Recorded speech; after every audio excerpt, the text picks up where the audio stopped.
We haven't heard a guess. Larry, did this one that slipped away? Yeah, for sure.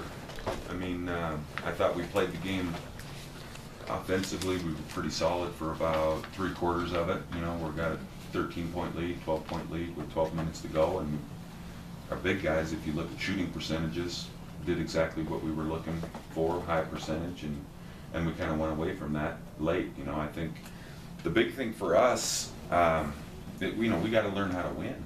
We got to, put yourself in a position where it's got to be the same sense of urgency on every possession.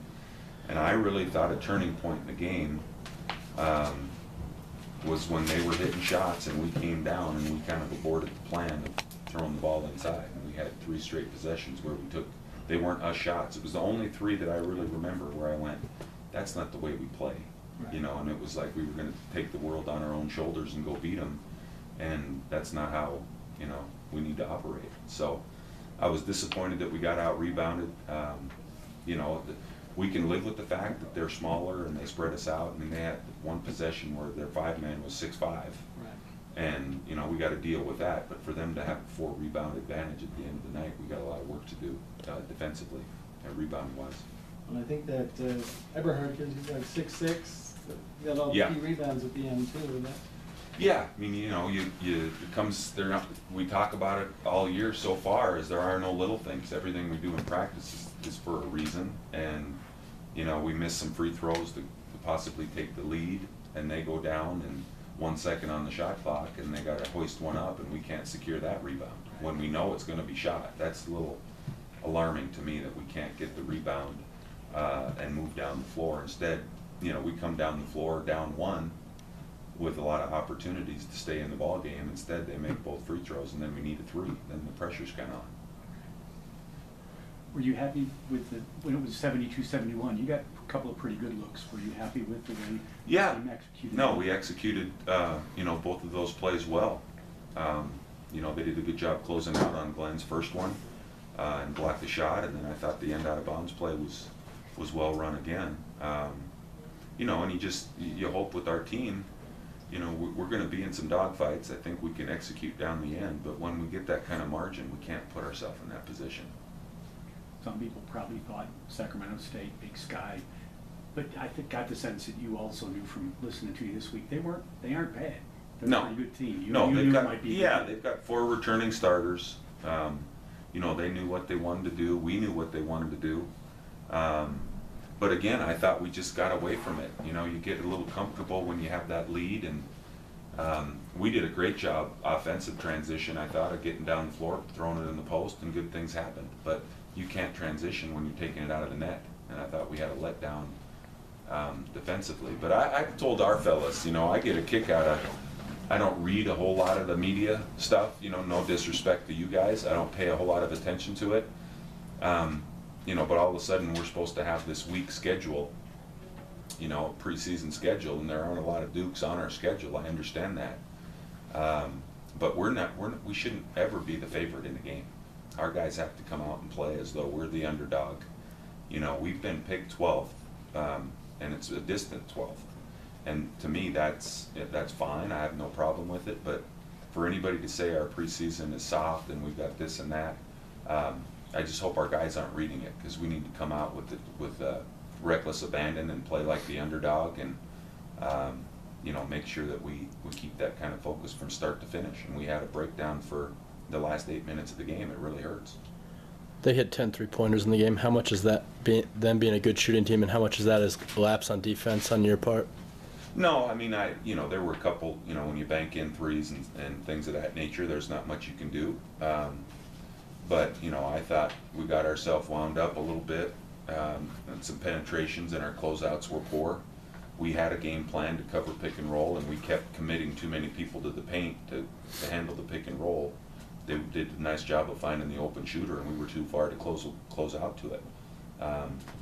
We got to look at this dang film, and there's a lot of breakdowns along the way, but it's certainly, we knew coming in they could shoot the ball.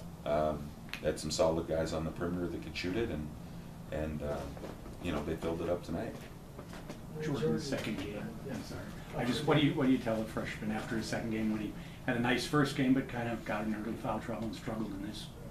Well, you know, it's a lesson for him to learn. I think, you know, a lot of times in our practices, I think they're far too physical, and we don't have 3 guys in referee uniforms to police it. You know, we're trying to get through some stuff, but I think by nature, he gets revved up, and it's all about being physical and, you know, banging on some guys. And you know, I was hoping that he could learn this kind of a lesson after a win, sitting down there and realizing the importance of not, you know, overdoing it on the level of physicality.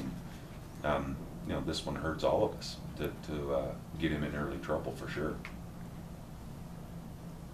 Cedric Martin had an interesting night. He had 7 assists, 7 rebounds, 4 steals, took a charge, blocked a shot, but at the same time, he looked very hesitant when he had the ball in his hands. He didn't seem like he wanted to shoot the ball. Any insight on what last year to let the ball fly from anywhere beyond the arc, and tonight he just wasn't doing that? Well, you know, I think that happens in sports. You know, you get elite golfers, for example, that all of a sudden have a hard time making a putt. You know, and I think he's in a role right now. He knows that he's going to play because of defense. He had 7 assists. He did a great job of drawing some people, and I have all the faith in the world in his ability to shoot. He's just kind of, unlike some people that might not quite feel right shooting it, he knows that he shouldn't shoot it. So I don't have any problem with him saying, I'm going to wait until this touch gets back to me, and he'll put some reps in, you know, in practice and work his way out of the funk. But I don't have any problem with, you know, I wouldn't use the word hesitant for Ced tonight. Maybe he didn't catch some shots, you know, some passes that were delivered to him, but he certainly kept winding them up and found the next guy. What lessons do you hope that your players take from this game going maybe up against your next opponent? Well, I mean, there's so many, you know, just, you know, I think it's what I talked about, I think before you got in the room, was just that there aren't any little things, you know, all these missed free throws, missed blockouts, you know, kind of letting the pedal off the metal, I think, when we had a chance to extend our lead, was costly. And I asked everybody in the locker room just to take a good look at themselves, and this isn't about blaming anybody else. Sac State's a solid team.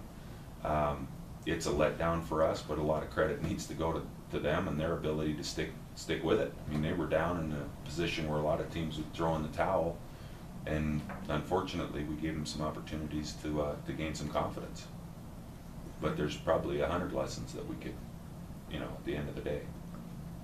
We're going to talk about the unique challenge now of 3 games in 4 days, and how that'll be in the development of your team. Well, you know, we'll find out shortly. You know, we've been practicing a lot, you know, so we need to get geared up and quick turnaround. And, you know, we're all in the same boat. All 4 teams that are in this tournament are going through the same thing, and we don't have an airplane and a hotel to deal with. So I would like to think from that concept it shouldn't really be relevant. Mm-hmm. You bet. Anything else?